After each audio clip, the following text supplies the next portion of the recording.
Desconecta el cable impermeable del motor.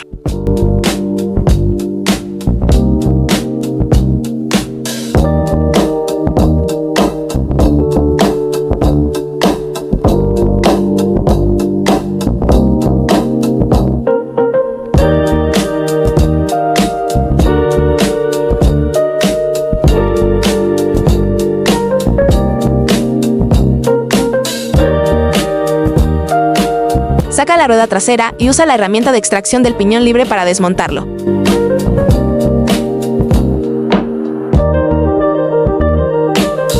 Retira los 6 tornillos de la cubierta del motor.